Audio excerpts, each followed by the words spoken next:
ఒక మోస్తరు వర్షాలు ఒకటి రెండు చోట్ల పడినప్పటికీ గ్రాడ్యువల్గా ఈ రైన్ఫాల్ యాక్టివిటీ ఒక 3-4 డేస్ తర్వాత పుంజుకునే అవకాశం అయితే ఉన్నట్టుగా మనం చూస్తున్నాం. ప్రస్తుతం అయితే వెదర్ సిస్టమ్స్ కింద చూస్తే ఒక ద్రోణి అయితే తెలంగాణ నుంచి గల్ఫ్ ఆఫ్ మన్నార్ వరకు రాయలసీమ మరియు తమిళనాడు మీదుగా అయితే రన్ అవుతుంది. అనదర్ ట్రఫ్ ఇంకొకటి ట్రఫ్ బే ఆఫ్ బెంగాల్లో నార్త్ బే ఆఫ్ బెంగాల్ అంటే ఉత్తర బంగాళాఖాతం నుంచి ఉత్తర బంగాళాఖాతం మరియు దానికి దగ్గరలో ఉన్నటువంటి మధ్య బంగాళాఖాతం దగ్గర 3.1 అండ్ 5.8 ఈ హైట్లో ఒక ట్రఫ్ అయితే ఇంకొకటి రన్ అవుతుంది.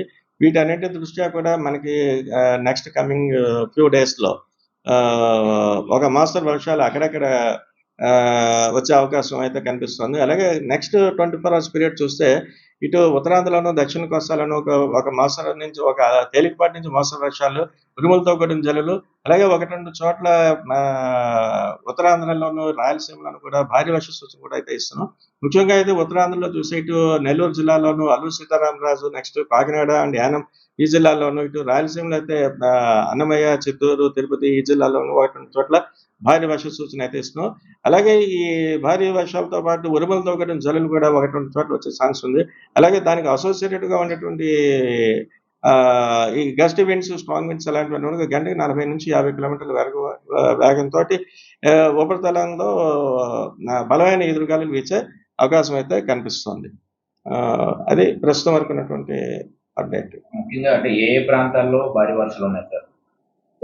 ఏ ప్రాంతాల్లో భారీ వర్షాలు అంటే నెక్స్ట్ మనం అయితే ముఖ్యంగా అయితే కాకినాడ జిల్లా ఒకటి చెప్పుకుంటున్నాం. కాకినాడ, అల్లూరు సీతారామరాజు, నెల్లూరు ఈ జిల్లాలు, అలాగే నెల్లూరుకి అడ్జాయినింగ్ ఆనుకుని ఉన్నటువంటి తిరుపతి జిల్లా, దానికి దగ్గరలో ఉన్నటువంటి రాయలసీమలో ఉన్నటువంటి చిత్తూరు, అన్నమయ్య ఈ జిల్లాలకైతే భారీ వర్ష సూచన అయితే ఇస్తున్నాం. ఇప్పుడు అల్పపీడన ద్రోణికి అది జస్ట్ ద్రోణి ఇది. ఈ ద్రోణి కూడా తెలంగాణ నుంచి గల్ఫ్ ఆఫ్ మన్నార్ వరకు ఇటు రాయలసీమ మరియు తమిళనాడు మీదుగా అయితే రన్ అవుతుంది అట్ 0.9 కిలోమీటర్స్ హైట్లో. అలాగే మరొక ట్రఫ్ కూడా మనకి బే ఆఫ్ బెంగాల్ అది ఇది యాక్చువల్గా ఇది సైక్లోనిక్ సర్క్యులేషన్. ఇది ట్రఫ్ కన్నా ఇప్పుడు ఉపరితల ఆవర్తనం ఇది ఈ ఆవర్తనాలు ఉత్తర బంగాళాఖాతం మరియు దానికి ఆనుకుని ఉన్నటువంటి మధ్య బంగాళాఖాతంలో అయితే బిట్వీన్ 3.1 అండ్ 5.8 కిలోమీటర్స్ వరకు కూడా ఈ సైక్లోనిక్ సర్క్యులేషన్స్ అయితే ప్రస్తుతం అయితే ఉన్నాయి. వీటన్ని దృష్ట్యా అలాగే మనకి ఒక డే 4 నుంచి మటుకి ఫెయిర్లీ వైడ్ స్ప్రెడ్ రైన్స్ మనం ఇటు దక్షిణ కోస్తాను, ఉత్తరాంధ్రాలు వీటిలో కూడా మనం ఎక్స్పెక్ట్ చేస్తాం. ఋతుపవనాలకు సంబంధించిన అప్డేట్స్ ఋతుపవనాలకి ఇంకా కండిషన్స్ అంటే మన ఆల్రెడీ మన ఆంధ్రప్రదేశ్ వరకు దాటి ఇంకా ఫర్దర్గా ఇటు తెలంగాణ, నెక్స్ట్ ఒరిస్సా ఇవన్నీ దాటి అడ్వాన్స్ అయితే ఇంకా ఫర్దర్గా అడ్వాన్స్ అవుతుంది.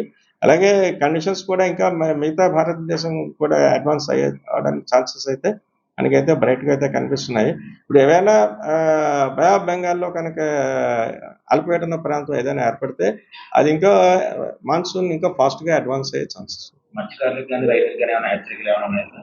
ఇప్పుడైతే ప్రస్తుతం వరకు చూస్తే ఇప్పుడు ఇటువంటి ఎదురుగాలులు సముద్ర ప్రాంతాల్లో అంటే మన ఉత్తరాంధ్ర కానీ దక్షిణ కోస్తా తీర ప్రాంతంలో ఉన్నటువంటి ఇటువంటి ఈ స్క్వేల్ ఈవెంట్స్ కానీ అటువంటివి మనం ఇప్పుడు గుర్తించట్లేదు. అందుచేత నెక్స్ట్ 2 to 3 డేస్ వరకు కూడా మత్స్యకారులకి ఎటువంటి హెచ్చరికలు జారీ చేయట్లేదు.